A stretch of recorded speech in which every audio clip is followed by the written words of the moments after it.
윤 교수님께서 그 고층 빌딩 지을 수 없다고 생각하셨지만 네. 두 분께서는 있다.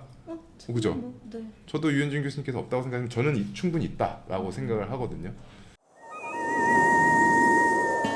오늘 제가 초대한 이유는 사실 유현진 교수님이 최근에 한옥에 대해서 올려주신 그 영상을 보고 제가 들었던 생각이 어떤 생각이 있었는데 저희보다 한옥을 더 잘 아시는 분들을 제가 초대를 해서 이런저런 얘기도 물어보고 또 답변도 한번 받아보고 의견도 받아보고 두 분을 이렇게 초대했고 한번 누구신지만 한번 전통문화연구소 운지음 집공방에 재직하고 있는 박채원이라고 합니다. 운지음 집공방에서 함께 일하고 있는 이재호 연구원입니다. 뭐 또 원즘이라고 하면은 또 국내에서는 거의 한옥으로는 제일 전문가 아닌가요?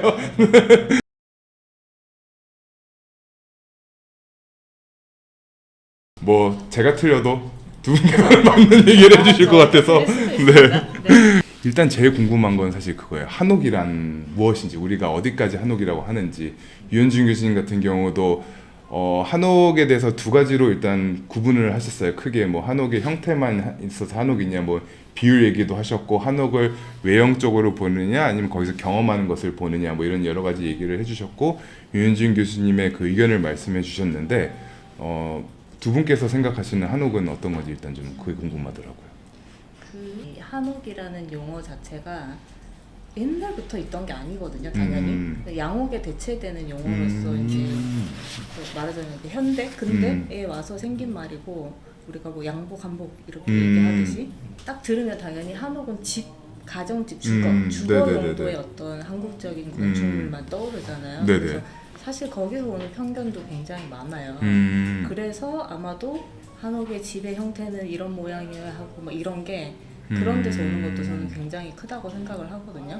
그래서 지금 사는 집은 한옥이 아닌가. 한국 사람이 사는 집은 사실은 한옥인 거잖아요. 하게 생각해보면 우리 네. 선조들이 한옥이라고 부르지는 않았겠네요. 그러니까요. 네. 그래서 그런 데서 오는 어떤 용어적인 좀 불편함도 굉장히 있는 것 같아요. 조선 후기에 해당하는 것만 한복, 한옥, 뭐 한식으로 취급하는 경향이 굉장히 심해요. 뭐 삼국시대, 그 이전 시대, 선사시대, 뭐 조선시대, 조선 전기 고려 모두 다 한옥인 거예요. 그러면은 한옥이라는 게 어떻게 보면은 그 후세 저희들 우리 네. 세대가 그냥 양옥이랑 차이점을 내기 위해서 저렇게 생긴 거, 목 구조에 기와 지붕이 올라간 네. 거가 네. 한옥이다라고 네. 어떻게 보면은 정확한 뜻을 가진 게 아니라 어떤 특정의 카테고라이즈를 한 거일 스스로 맞아요. 네요. 후세들이 네네네. 스스로 카테고라이즈. 꼭 목 구조가 아니어도 한옥이라고 우리는 할 수 있는 거잖아요. 의미상으로는. 의미상으로는 그렇죠. 의미상으로는 네. 그렇잖아요. 하지만 이게 또 아무도 인정하지 않죠. 공감대라든가 이런 것들이 있다 보니까 한옥이라고 얘기하겠어요. 그리고 저희가 다른 걸 만약에 시도를 하더라도 이제 보통의 사람들이 그 네네. 한옥으로 받아들이지 않는 거죠. 저희는 실제로 그런 작업도 하거든요. 구조가 전혀 목 구조가 아닌 네네네. 한옥의 그러니까 예전 선조들이 살았던 어떤 건축적 개념, 설계 개념을 담은 설계를 하고 그걸 이제 철근 콘크리트 구조로 지었어요. 네네. 근데 저희는 그걸 이제 설명드릴 때 할 수 있지만 실제로 그걸 그냥 어떤 사전 지식 없이 그 건물을 딱 보면 네. 그걸 이제 한옥으로 받아들이냐 그건 아직은 아니지 음. 않을까 생각. 저는 한옥은 과거로부터 현재까지 이어지는 한국인의 삶과 정신을 담은 집, 또 집. 공간, 뿐인가요? 공간도. 공간이라고 생각을 해요. 네. 국제강점까지 와버려서 우리는 그 새로운 시대의 문물이나 음. 그런 구법을 사용하고 또 우리식대로 이해하고 그럴 겨를이 없이 한옥이 이제 구시대적 산물이 되고 좀 현대적인 건축들이 막 들어섰고 그 다음에 또 전쟁을 겪으면서 대규모 주택 공급이 되는데 뭐 아파트가 주류가 되고 그러니까 저희식으로 좀 해석할 시간을 뺏겼다. 한옥에서 다음 세대로 우리가 새로운 재료와 구조로 했으면 어떤 건축이 탄생했을까를 상상하면서 좀 계속 작업을 이어가다 보면은 또 하나의 뭐 새로운 한옥이 나오지 않을까 생각을 해요.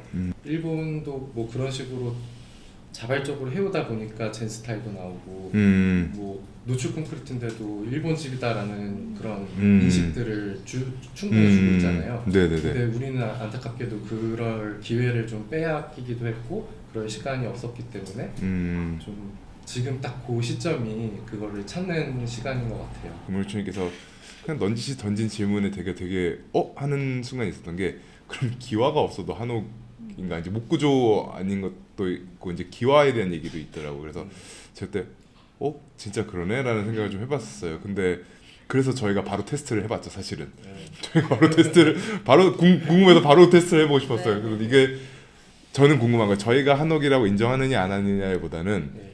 사회적 통념으로 이걸 한옥으로 받아들여주냐 안 받아들여주냐가 저는 궁금하더라고요. 네. 그래서 저희가 민주살래 방송을 할 때 일부러 고의적으로 기와를 다 네. 빼고 물론 색은 좀 비슷하게 쓰기는 했는데 거기는 기와가 하나도 없어요. 기와가 하나도 없는데 그 누구도 그것이 한옥이 아니다라고 얘기하는 사람이 그러니까 통념적으로 네. 예, 없더라고요. 그래서 뭐 물론 그러면은 이게 많은 사람들에게는 어쨌든 형태적으로 그리고 옛날 게 남아 있으면 그걸 한옥이라고 받아들여지기는 하는구나. 그래서 기와의 유무는 그렇게 크게 중요하지 않을 수도 있겠다라는 생각을 그때 저는 했거든요.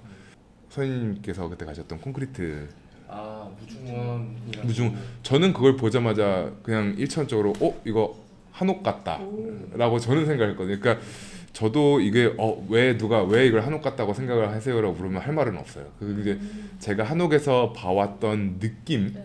그런 필이죠.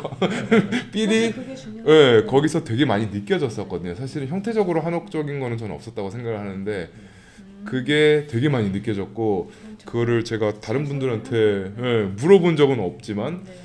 전 그게 되게 궁금하더라고요. 그거를 그게 저는 되게 중요하다고 생각해요. 네네네. 저희가 뭔가를 봤을 때 이거 약간 일본스러운데 네네네. 이런 게 있지만 그걸 정확히 설명할 줄은 모르고 네네네네. 그걸 설명하면 그분의 전문가인 거고 보통은 그냥 보면 중국풍이야 이건 좀 한국 그 그쵸, 느낌이 사실 네네네. 되게 중요한 네네네네. 거예요. 근데 그걸 이제 구현해내는 게 아까 우리 재호 시장이 얘기한 그 일본에서 네네네. 거기는 계속 그런 작업을 계속 해왔기 맞아요, 때문에 맞아요. 뭘 네네. 해도 일본스러워 보이잖아요. 네네네.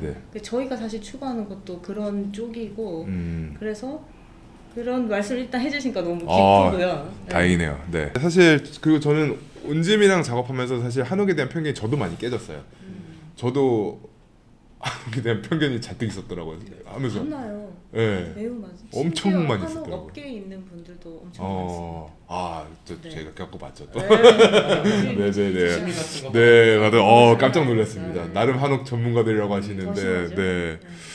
되게 다양한 시대의 한옥들과 그리고 저도 그런 게 있어요. 한옥은 이래야 해. 뭐 이제 기읍자, 디귿자, 미음자 뭐 이런 것. 그거 제일 심한 게 한옥이라는 그쵸. 분들이에요. 심지어 서울 한옥 포털에도 네. 그렇게 나와요. 심지어 가이드가 네네. 있어요. 네. 창살도 패턴이 정해져 있고 맞아요. 그건 사실 그렇지 정말 않은데. 말이 안 되는 네. 얘기예요. 그래서 저희 작업할 때 제가 진짜 이건 없겠다고 갖고 왔는데 다 다 있고 생각보다 그 당시에 선조들은 굉장히 힙합이었더라고요.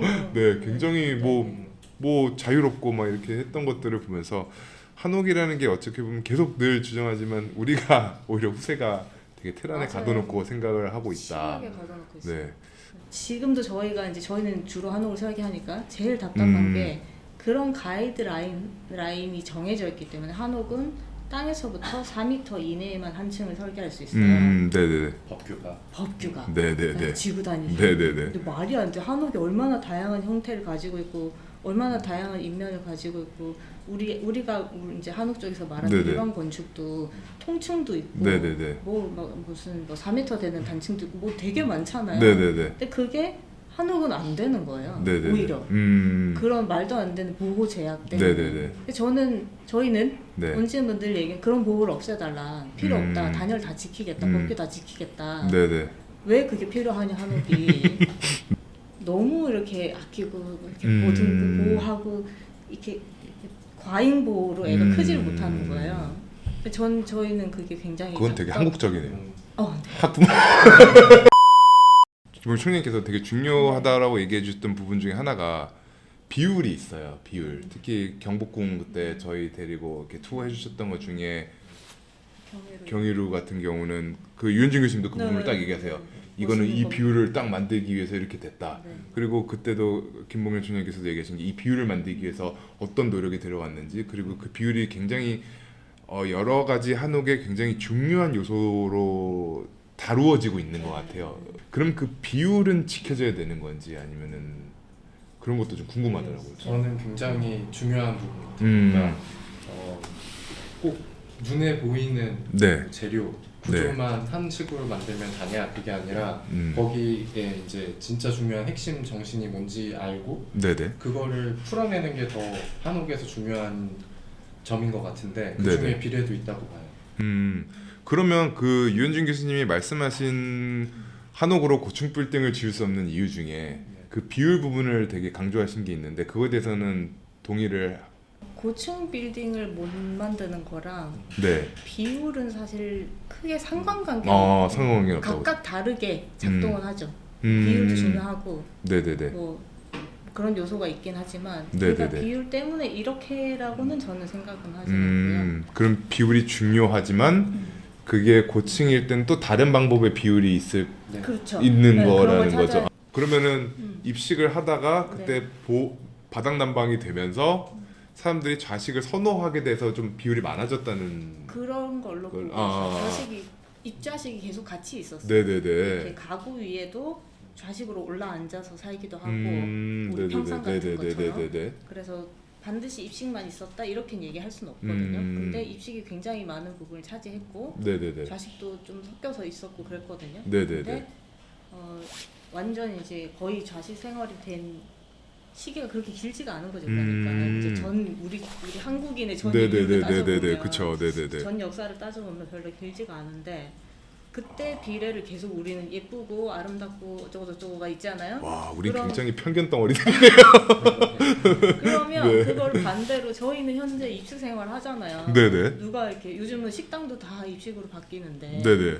그러면 입식 생활에 맞는 비례가 당연히 다를 거잖아요. 네네. 가구 높이부터 다른데 네네네. 창이 여기부터 시작돼야 될 거고 네네네. 좌식은 창이 저 아래부터 시작돼도 되잖아요. 네네. 간단하게 얘기하면 네네. 그러니까 집의 전체적인 비례가 달라지는 거예요. 그러니까 현대에 짓는 소위 뭐 신한옥, 뭐 현대한옥 이런 애들이 비율이 못생겨 보이는 거죠.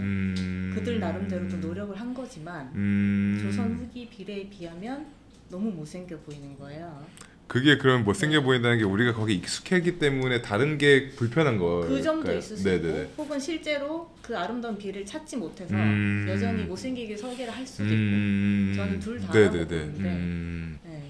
그러니 그거는 고층을 만드는 것과는 사실은 반드시 연관관계가 있지는 않다. 아, 그렇군요. 그렇게 저는 보고 있습니다. 그 또 이제 유현준 교수님이 지금 고층 빌딩을 한옥으로는 지을 수 없다. 뭐 단정 짓기보다는 없는 이유를 설명해 주셨죠. 유현준 교수님만 해석을 해주셨는데 한옥을 어떤 시선으로 바라보느냐. 뭐 이제 뭐 모양 얘기를 하시는 분들 입장에서는 가능하다고 보지만 유현준 교수님 입장에서는 한옥이 만들어낸 마이너스 공간, 그 뭐 중정이라던가 그런 경험이 유현준 교수님이 생각하는 한옥이다라고 생각하셔서 그래서 한옥은 지어질 수 없다라고 생각했는데 저는 사실 그 부분에 가장 동의를 하지 못했거든요. 저는 한옥의 경험하는 게 되게 많은데 그거를 너무 어떤 의미에선 저는 개인적으로 거기 너무 한정 짓는 건 아닌가. 그 다른 경험들을 극대화해서 고층 빌딩에서 충분히 한옥의 경험을 따르게 할 수도 있을 것 같다라는, 어떻게인지는 저도 모르겠지만 할 수 있을 것 같다라고 생각을 해서 사실 그 부분에 있어서는 굉장히 동의하지 못했어요. 저는 개인적으로. 근데 두 분께서는 한옥을 바라보는 시선에 대해서는 그렇게 두 개로 보는 거에 대해서는 혹시 어떻게? 저는 유현준 교수님 생각도 물론 일부 동의는 하는데 네네네. 한옥을 어떻게 정의하느냐에 따라서 좀 다른 거고 네네네. 그 교수님 심지어 정의하신 그 외부 공간과의 네네네네. 경험이 중요하다는 부분도 현대 기술로 충분히 풀 수 있잖아요. 네네네. 그러니까 다층화된 외부 공간을 충분히 만들 수 있고 중정도 만들 수 있고 마당도 만들 수 있단 말이에요. 네네네. 그래서 사실 네네. 저는 풀 수 있다고 생각을 해요. 네네네. 우리가 익숙하지 않고 적절한 비례를 예쁜 비례를 찾지 못해서 안 하는 거고 네네. 사회적으로도 한옥은 한옥이어야지 하고 그런 요구를 안 하잖아요. 네네네. 그러니까 시장의 요구도 없기 때문에 아직 그런 건물이 탄생하지 않은 거지 충분히 그런 게 나올 수 있다. 일본 건축으로나 중국 건축으로 보면은 어쨌든 전통 건축, 그러니까 제가 한옥이라고 얘기 안 하고 전통 건축이라고 네, 얘기를 네, 했을 때 그 성 같은 거 있잖아요. 성 굉장히 높잖아요. 네, 특히 뭐 중국은 높다기보단 큰 거 같고 일본은 실제로 좀 높은 고층 빌딩까지는 아니더라도 높은 성 같은 거를 구현한 적이 있는데 그거를 우리가 여전히 일본의 그 전통 건축이라고 판단을 하고 그거를 요즘에 다시 만든다 그래도 우리나 누구나 그거를 고층 한옥이 아니라 일본 전통 건축이라고 얘기를 할 텐데 우리나라는 예를 들어서 뭐 그때 샘플 나왔던 코모도 호텔이나 이런 거는 그러면은 한옥의 그러니까 한국 전통 건축의 고층이냐 아니냐 네. 얘기했을 때 저는 맞다라고 생각을 했거든요 사실은. 일단 전통 건축의 국법을 따라서 네네네. 이제 그런 막 공양주가 야 우리 절에 제일 높은 9층 말고 막 12층 만들어 와 하면 만들었겠죠. 그때도 기술적인 다 있었단 네네. 말이에요. 근데 지금은 그게 보편적인 건축 시대가 아니기 때문에 그런 정도의 기술력을 가진 자들이 없는 거죠. 그러니까 구현을 하기 힘든 거고 그 다음에 황룡사 탑이 계속 논란이 되는 이유는 단지 9층 목탑을 만들려고 하면 사실 만들 수 있어요. 네네. 근데 황룡사 9층 목탑을 고증해서 복원하라고 하니까 걔는 문화재이기 때문에 논란이 있는 거예요. 걔를 바르지 않게 복원을 하면 네네. 문제가 생기기 때문에 문제인 거고 그냥 하면 사실 못할 이유가 저는 없다고 생각합니다. 유현준 교수님께서 그 고층 빌딩 지을 수 없다고 생각하셨지만 네. 두 분께서는 있다. 그죠? 네. 저도 유현준 교수님께서 없다고 생각하면 저는 충분히 있다라고 생각을 하거든요. 그러면 그리고 그게 한옥의 형태가 아니어도 된다라고 그러니까 우리가 알고 있는 한옥 그러니까 예. 조선시대 그런 한옥의 모양이 그러니까 목구조가 아니어도 되고 저는 기와가 없어도 한옥 고층 빌딩일 수 있다라고 생각을 하고 있고 당장 현 시대는 아니겠지만 그게 네네네. 언젠가 찾아져서 그렇게 될 수 있는 날이 오기를 바라죠.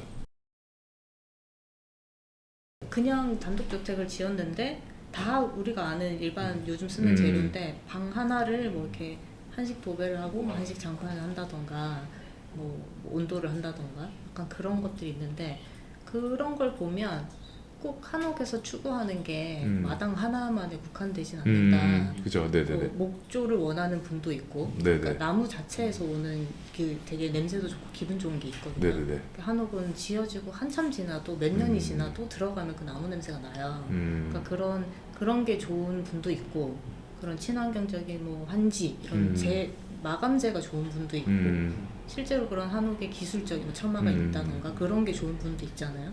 그러면은 뭐 많은 건축가분들이 선택하는 그런 한옥의 처마 구조 형상은 다 달라도 뭐 그게 경골목 구조든 철골이든 처마를 낸다 네네. 이런 거는 거기서 오는 기쁨을 좋은 점을 네네네. 가져가는 거잖아요. 그러니까 꼭 이게 막 종합적으로 다 갖춰져서 뭐 그럴 필요는 저는 없다고 생각을 하고 그 다음에 뭐 마당 같은 경우도 어느 요소 중에 하나인 거죠. 네, 그렇죠. 마당이 이제 다를 차지하는 건 아니고 그 자체가 틀린 말은 아니지만 그런 생각이 갑자기 들었습니다. 사실 저희 현대건축 할 때도 뭐 그런 리퀘스트가 들어오죠. 저희가 또 한옥 관련된 프로젝트를 몇 개 좀 하다 보니까 이제 그런 리퀘스트가 있어요. 뭐 한국스러움이나 한옥 같은 요소를 넣어주세요. 그러면 대부분 어디서 만족하시냐면 한식 창호 넣어주시면 다들 되게 만족하세요. 굳이 그렇다고 한옥에 정말 진짜 요소를 넣으면 좀 부담스러워하시는 분들도 많은데, 네. 한옥에 들어가는 그런 비주얼적인 요소를 몇 개를 넣어주시면 만족하시는 분들도 있긴 한데, 딱 김범민 총장님 덕분에 저희가 한식 시스템 도어도 시스템 창호도 나오지 않았습니까? 그렇기 때문에 얼마든지 그렇게 적용할 수도 있고, 네, 저는 아주 감사하고 있습니다. 그런 거 있어서, 그런 게 있어서 참 이 한옥의 정의를 하기가 참 어려운 것 같아요. 사실 소위 뭐 문화재들의 어떤 평면들을 보면 각각의 쓰임에 맞게 굉장히 다양한 그 건축 형식이 있어요. 그러니까 평면부터 시작해서 그러니까 지금 건축가 분들이 열심히 설계하셔서 이렇게 개인에게 딱 맞는 집을 설계해드린 거랑 똑같은 거예요.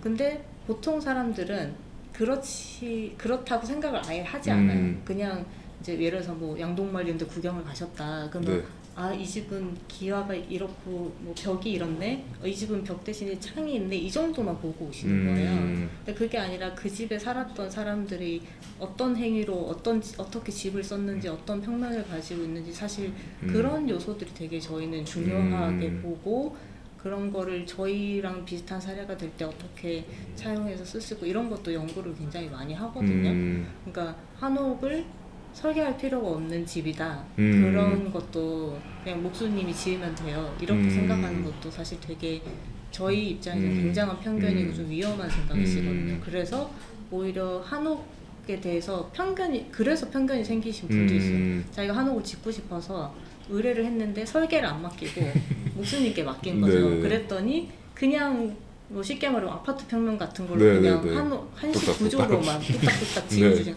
진짜 당연히 불편하거든요. 네네. 안 맞는 평면과 안 맞는 그쵸. 구조가 갖고 있으니까 네네. 그래서 그런 거에 대한 편견도 좀 깨졌으면 좋겠다. 네. 한옥도 말씀드린 대로 구조가 다른 집이지 굉장히 섬세한 설계가 필요하고 섬세한 공사가 필요한 건물이다. 네네네. 그런 것도 조금 혹시 기회가 되면 알아주시면 더 좋을 것 그쵸. 같아요. 그래서 저희가 하는 게 무작정 현대적인 뭐 한국 이거보다는 운지음이 주로 하는 거는 전통을 바로하는 작업인 것 같아요.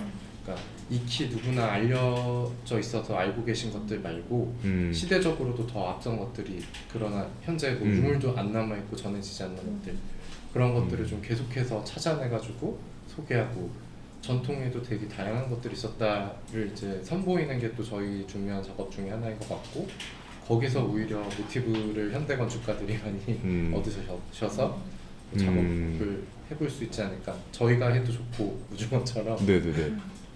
그런 일들을 좀 하고 있습니다. 이 한식에 대해서도 요즘에 저는 생각이 조금 특이하게 좀 달라지는 것 같아요. 예를 들어서 세계에서 가장 좋아하는 한식이 세계인들이 가장 좋아하는 한식이 치맥이라면서요. 근데 한국인은 아무도 치맥을 한식으로 인정하지 않는다는 재밌는 네네. 기사를 봤었어요. 네. 근데 저는 저도 처음에 에이 치맥이 무슨 한식이야 이랬다가 요즘엔 치맥 한식인 것 같기도 하거든요. 저는 오히려 그렇죠. 이게 또 우리가 짜장면 짬뽕 중식이라 그러는데 중국 사람들 안 먹잖아요. 맞아요. 그리고 우리가 맨날 제가 되게 좋아하는 라멘도 사실 일본에서는 중식 요리라고 얘기하는 짬뽕 같은 존재인데 전 세계인들이 라멘은 일본 요리다라고 인식을 하고 있잖아요.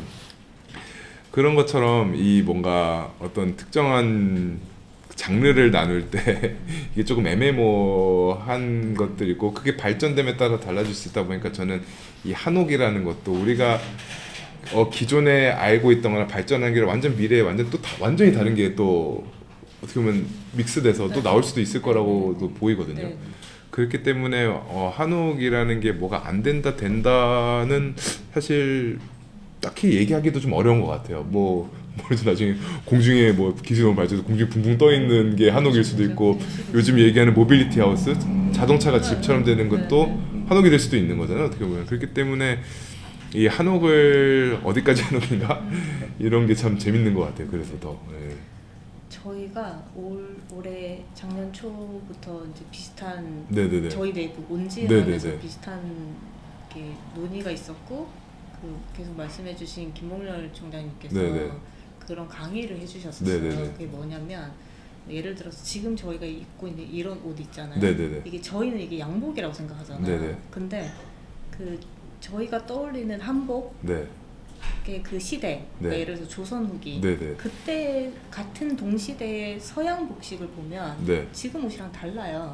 그죠. 당연히 그럴 거잖아요. 네네네. 그때 옷을 지금 아무도 입지 않거든요. 그쵸. 그럼 얘는 쉽게 말해 글로벌화된 그냥 현대복인 거예요. 그쵸. 양복이 아니라. 네네네네. 그러니까 이제 치맥도 비슷한데 네네. 우리가 이제 그거를 정통 한식이 아니라고 계속 배척할 이유가 전혀 없고 네네네. 옷도 마찬가지고 한옥도 마찬가지고 그래서 한옥이 변화하는 거에 대해서 두려워할 필요가 제가 볼 때는 없고 계속 논의됐던 목구조냐 네네. 기와를 얹어야 되냐 거기에 너무 그렇게 매몰돼 있을 필요가 없다. 우리 한국 사람들의 생활을 잘 담고 그게 어떤 방식으로든 우리의 정서랑 잘 맞아 있으면 네. 그것이 한옥의 형상이 아닌가 그런 생각도 합니다. 네. 그걸 잘 지켜내는 사람도 있는가 하면 좀 재밌는 실험을 하는 사람도 있어야 되는 것 같고 그쵸. 온지면 둘 다 하고 계시잖아요. 둘 다 잘하고 싶습니다. 둘 다 하기가 쉽지 않은데 둘 다 하고 계시더라고요. 그 식당에서 총장님이 이렇게 사례로 몇 번 얘기를 해주셨는데 네. 어떤 되게 유명한 모 선생님이 네네. 온지음 식당에서 식사를 하시다가 이게 코스로 나오니까 이게 무슨 한식이냐고 한상 차림이어야 한다. 네네. 그러니까 받아들이는 사람마다 따라서. 다르지만 그래도 이렇게 누군가는 계속 음. 발굴하고 새로운 걸 찾아야 되지 않나. 참 재밌네요. 그 진짜 제가 지금 금 드립으로 한 거였는데 진짜 둘 다 하고 계시네요. 네. 지키를 못 하고 계시고 발전을 못 하고 계시고 늘 많이 배우고 있습니다. 저희가. 저희도 하면서 맨날 배웁니다. 네. 알겠습니다. 그러면은 뭐 오늘은 여기 정도까지 하고 네. 뭐 또 재밌는 한옥 컨텐츠가 있으면 또 아유 불러주시고. 와주셔서 재밌게 한번 나눠주시면 좋을 것 같아요. 감사하지. 알겠습니다. 네. 감사합니다. 감사합니다. 네.